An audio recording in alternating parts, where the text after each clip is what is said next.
Hi, and welcome to a super basic tutorial of setting up your Canon EOS RP for video, specifically with live streaming and or video conferencing in mind. Now, when putting together this video, understand that I'm catering this information really to people who want to set up a solo vlog type scenario while focusing on the camera's settings. We'll be going over things like how to set up your exposure, your frame rate, and picture profile all manually, as well as throwing in a few tips at the end. So we're going to start off today by setting our camera mode dial over to the video mode function. So we're going to set that right on the little video camera there. And once we get that one in, we're going to hit choose mode. And as we choose mode, we want to make sure that it's set on manual mode with manual exposure. That's going to be the most important part of this tutorial. So we're going to go ahead and hit OK. And as you can see, we already get a picture on our camera. And so we can change a number of different settings within our camera. Before we even get into setting the exposure on our camera, we want to make sure our settings are set correctly. So we're going to go into our camera menus. We're going to hit the red camera icon at the beginning of the menu. We're going to go over into movie recording size, and we're going to choose 24 frames per second, or in this case 23.98, which is essentially the same thing. If you do not have this option, it means you have not updated your camera's firmware, and you can do so in a video that I'll link in the description. But right here, we're going to go ahead and choose 24 frames per second. And essentially, what that means for our settings is that our shutter speed right here, we want this number, it's 1 over another number. And we want that other number to be the double of whatever our frame rate is. So in this case, it's 24 frames per second.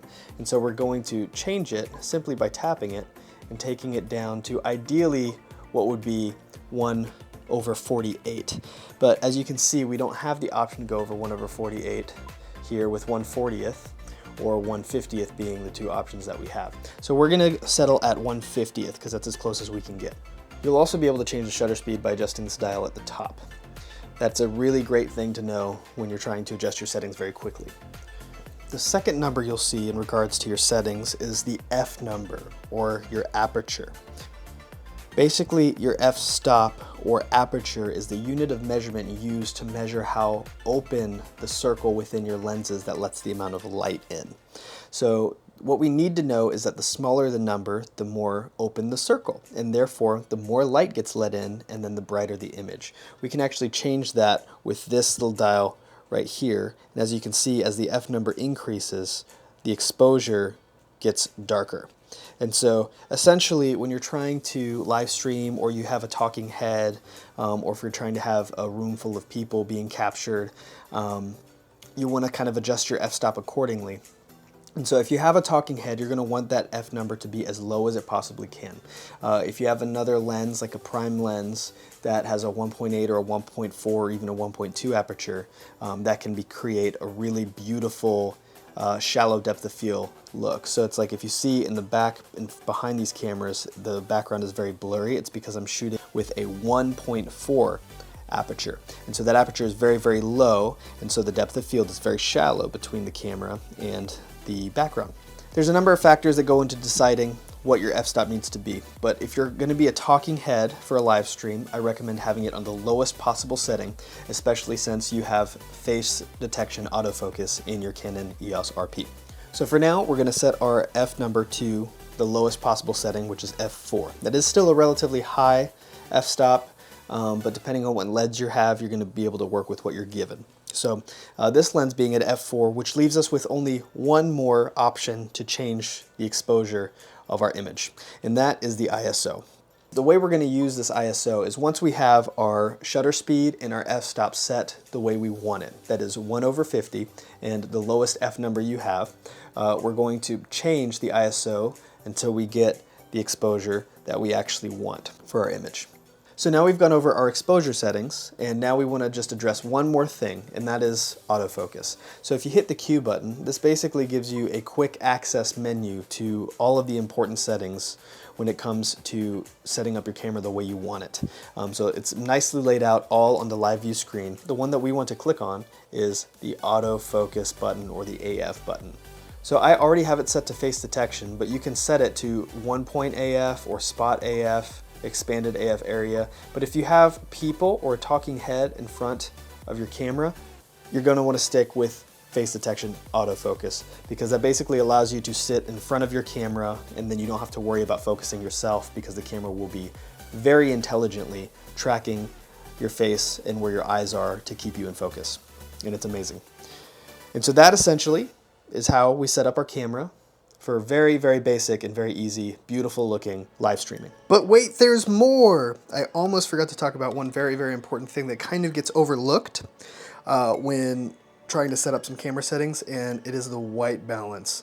And so if you hit the Q menu, right under the back arrow, you'll see the letter K. Or if you haven't set this up yet, it will very likely say AWB or auto white balance. So the thing is, here, you now have a number of options about your white balance. Those are all beautiful settings that you can have, but if you're shooting video and you want a little bit more control over what your white balance should be, I tend to favor warmish color lights. But if you click on K for Kelvin and then hit set color temp, you can actually change now manually the Kelvin number associated with your white balance. And so what you're noticing is the higher the number, the warmer it gets, and the lower the number, the cooler it gets. Now there's some scientific reasons why this is the case, but I'm just going to tell you, higher is warmer, lower is cooler.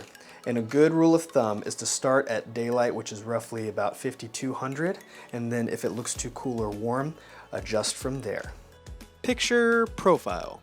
Go in your red camera menu to the number 4, and you'll notice the thing called picture style about the 4th from the top. And so I was like, what I have is this already set to neutral, but I do want to draw attention to this. If you haven't changed anything here, it will likely be auto, but I want you to go to neutral and then hit the info button, as it says details, info detail set. So we're gonna hit that info button right here.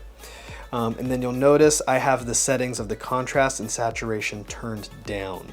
The reason that's the case is because if you have the contrast and saturation set to normal or even more boosted, you're basically trusting the camera to edit the look of your video for you. You just want to kind of like make it look as natural or generally flatter so you can see more detail. You can get into the philosophy of what this means and what looks better and all that stuff, but generally as a good rule of thumb and a good professional look, I'm going to recommend neutral, and then with your contrast and saturation settings down -2 for both of those. Quick tips. So if you have only one lens to work with, or you have a limited set of focal lengths, like maybe say you have a prime 50mm or a prime 24mm lens. In this case, I have a 17 to 40mm, and so I have a generally decent amount of focal length options within that lens, but it could be a little bit tighter to go past 40. So you can actually artificially extend the focal length of your lens, as in you can zoom in tighter. So if you see on this lens, we can either zoom in wide or we can zoom in tight. And so if you hit your Q menu here, you'll have a little thing right here called Movie Digital Image Stabilization.